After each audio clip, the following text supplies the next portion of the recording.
Hey everyone, and welcome back to Money Reset, the show that helps you build your wealth, reset your money mindset, and plan a financial future you're actually excited about.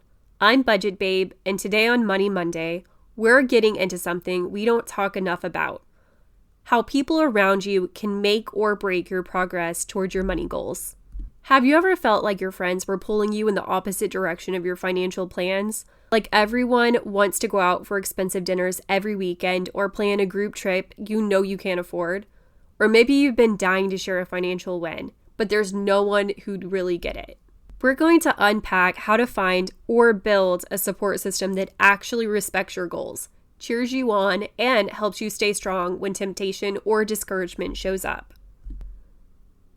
Money decisions don't happen in a bubble. They're influenced by your friends, family, partner, coworkers, even the social media you scroll. If everyone around you is leveling up in their lifestyle with new cars, luxury bags, or big trips, it's really tough to keep your spending in check. Research even shows that having supportive friends boosts your odds of hitting all kinds of goals, including financial ones. Because let's be real, your environment matters just as much as your willpower. A good support system reminds you why you started, celebrates your wins, and helps you feel like you're not alone in your journey. So where do you actually find people who will have your back with this money stuff? Here's a few ideas. A lot of times, people just don't know what you're working towards. Saying something like, "Hey, I'm focused on saving for a house right now, so I'm skipping big night outs," gives your friends a chance to support you instead of accidentally derailing you. Next, look for online communities. Facebook groups, Reddit communities like Financial Independence, or local meetups can connect you with others that care about building a better financial future. You can also show up where like-minded people hang out. So for example, check out community college classes, library workshops, or financial wellness events. You're likely to meet people who think the same way that you do. Next, you can get an accountability buddy. Pick someone you trust and set up a regular check-in. One listener, Ray, told me that he and his college roommate have a budget call every first Sunday of the month. It keeps them both on track and motivated. And last, consider professional help. If you don't have anyone in your circle yet, a money coach can give you the support you need while you're building your confidence. It's just as important to know when someone might, even without meaning to, be pulling you off course. Watch out for these signs. The first, they make fun of your choices, saying stuff like "it's just money" or "you're no fun anymore" when you talk about your goals. The second sign is they pressure you to spend.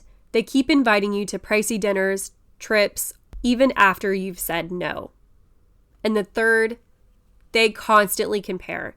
They brag about what they bought or how much they make, or making you feel like you're behind. This doesn't mean that you have to ditch them completely, but it does mean that you might need to set clear boundaries so that you can stay focused on your own path. All right, so let's talk about those awkward moments when you're trying to save, but the pressure to spend is real.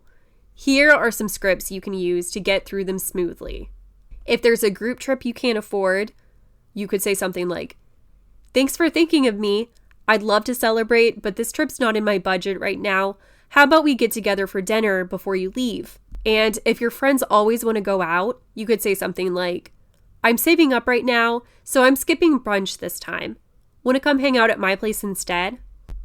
And if someone wants to split a big bill, you could say something like, "I'm happy to pay for what I ordered. I'm on a budget right now. I hope that's okay." And if it's a destination wedding, you could say, "I'm honored to be invited, but travel isn't something I can commit to right now. Let's celebrate when you're back." And if family guilt trips you, you could say, "I know it might not make sense to you, but I'm really focused on financial goals right now. I would love your support." And if your friends say, "You only live once," you could say, "Totally, that's why I'm planning ahead so I can enjoy my life now and later." Having these ready makes it easier to stick to your plan without feeling like you have to argue or explain yourself over and over. Here are a couple of stories inspired by real people that show having a support system can change everything. Samantha used to spend way more than she wanted because her friends were big spenders. When she opened up about her savings goal, 2 friends admitted that they felt the same pressure.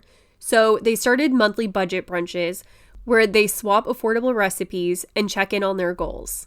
And then there's Jason, who was embarrassed to talk about his credit card debt until he opened up to a cousin. They started tracking their debt down payment progress together in a shared spreadsheet, and it made the process way less lonely and a lot more motivating.